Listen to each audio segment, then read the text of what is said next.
History repeating.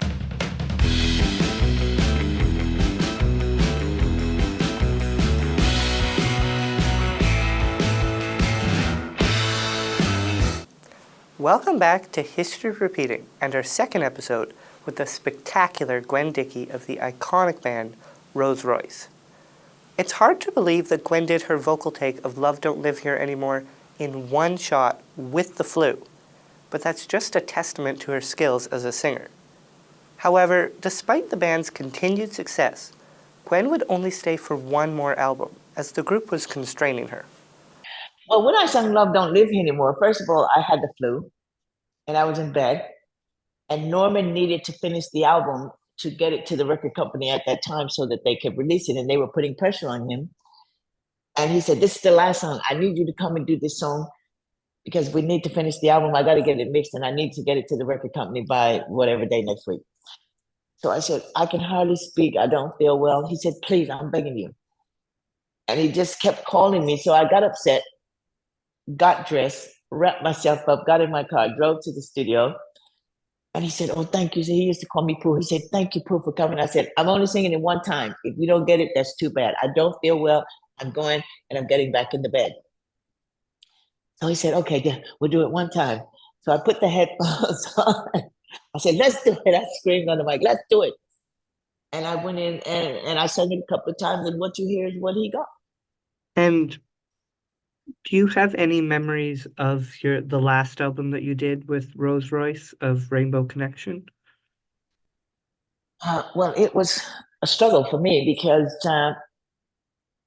the song "Love Don't Live Here Anymore" was quite befitting for the guys because I had had enough of arguing with them and dealing with, I just tell it like it is, their jealousy. And I knew that this was going to be my last album with them, and I was leaving the group. I didn't have any plans. I didn't know what I was going to do. I didn't care. I just wanted to be away from them. So I gave them my best, and that was it. And I was done. And I left the group. After leaving the band, Gwen didn't do anything in the music industry. That was until a friend pushed her to get back out there, and luckily, she listened. So then what did you do after you left the group? Did you continue in music or did you go into a different career path? No, I sort of went mental. I did lots of crazy things, but nothing to do with music because I had just been under so much stress dealing with them and being very controlled by Norman Whitfield that I guess I just had to release all this from within myself to then rebuild myself and get on with my career. But I never wanted to even get back into the music business. I went back to Miami and surrounded myself with old friends. And there is a very good friend of mine at the time. He was the head of a big radio station in Miami. And he said to me one day, he looked at me, he said, "What are you doing?" And I said to him, I'm talking to you. What are you talking about?" He goes, "That's not what I'm talking about. Why are you throwing your life away? Look at the career you had." I'm like, "I don't want to talk about that. I'm not doing music." And so he walked right up to my face and he said, "I put a band together." "Oh, and good for you." He said, "Listen to me." And I'm like, "Oh, this guy's serious." He said, "I put a band together. You're going to start rehearsing next week." I went, "For what?" He said, "Because you are getting back to work. You're going back and do what you do." And I go, "I'm never doing that." So he stepped right in my face that I could feel his breath on my nose. He said, "Now you got two choices. You're going to do what I'm telling you, or you're going to kick my, you know what." He said, "So whichever one you think you can do, that's what you're going to be doing next week." And I was like, "Oh, cool." So he really, so I knew I couldn't kick his. So he really pushed me back into singing and performing. He put shows together. He had a band put together. He was there at rehearsal, and he really pushed me. Gwen still performs to this day, and just recently she announced a new EP titled This Is Gwen Dickey. The style of the music is intentionally different from that of Royce, but I'm sure audiences will respond to it the same way.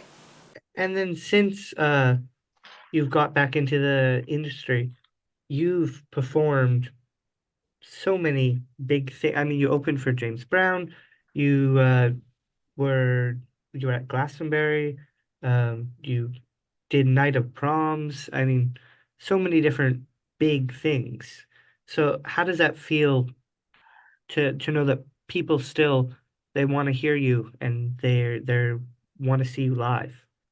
It makes me feel so good to know that after all these years, the phone is still ringing when I go out and sing. People say, "Oh my God, you sound just like the record." I'm like, "Well, I did sing the record," but I'm very fortunate that my voice is still good, and I'm still able to go out and perform. And as you say, I'm getting called to perform on all these big shows. The night of the proms, I was on it with Meatloaf, which was, oh my God, I was speechless. I could hardly sing. I'm like, my God, I am standing here next to Meatloaf and I'm on the show with Meatloaf. And he was a lovely man. He was really, really a lovely man. So I've been very fortunate, very blessed, and I'm very grateful for that. And I'm about to go back to Europe and do a show along with Shalimar as a special guest, which I'm thankful that they invited me to be a part of that. And just not moving ahead. Next month, I'll be releasing an EP on all social media outlets called This is Gwen Dickey. And in little bit of brackets, it'll say the voice of Rolls Royce, just for people like maybe your audience who never heard of me. It would give them some reference point as to who Gwen Dickey is. Yeah. And would that be your first release since 1993, or have you put out other stuff? Well, I covered some years ago. I don't recall the year or the date with a group called oh God, it's gone out of my head now. We did a cover of Chaka Khan Ain't Nobody, and I worked with a group in Holland, and we did the title soundtrack to a movie called Apple Tree. That's how you pronounce it in English. Of course, I don't speak Dutch, so in English it's called Apple Tree, and that was a decent hit. So yeah, but this will be the first thing that I've done since doing that. So you're not one to like go back and redo things. You're focused on new stuff. Yes, I focus on new stuff now. It's kind of like been there, done that. It's in the history books. I'm still blessed to be out there performing. People still want to hear me sing those songs. And now I'm just focused on the new stuff and getting that in people's minds. So when I'm out performing, say next year, I can sing the new songs and they'll be able to sing them with me as they do the songs that I did with Rolls Royce. And can you give me kind of like a little bit of description of about what this new EP is like? What kind of a style is it in? Well, the when I was talking with the guys I wrote the songs with and we produced the songs, I said I want this music to be fresh. I want it to be modern. I don't want it to have any references musically to Rolls Royce. I want this to be strictly Gwen Dickey. So what we've come up with, the thing now that a lot of artists are doing is called Afro beats. It's sort of like African beats, but not heavily African music influence. But it's called Afro beats. That's the new music that everybody's doing now. So that's what it's like, and I'm very proud of. It's 4 songs on the EP, and I think people are really gonna like them. I'm so looking forward to Gwen's new EP, which I'm sure will become a classic. And I want to thank Gwen for taking the time to speak with me. She was an absolute joy. So I'd like to close off on one final note from Gwen, discussing what she hopes her legacy will be. But until next time, this has been History Repeating. And so what do you kind of hope that your musical and personal legacy will be when people think of Gwen Dickey? What do you hope that they think of? I hope they think of me as being a great artist, and I left this earth leaving them with music that their children, their grandchildren will be able to embrace and love.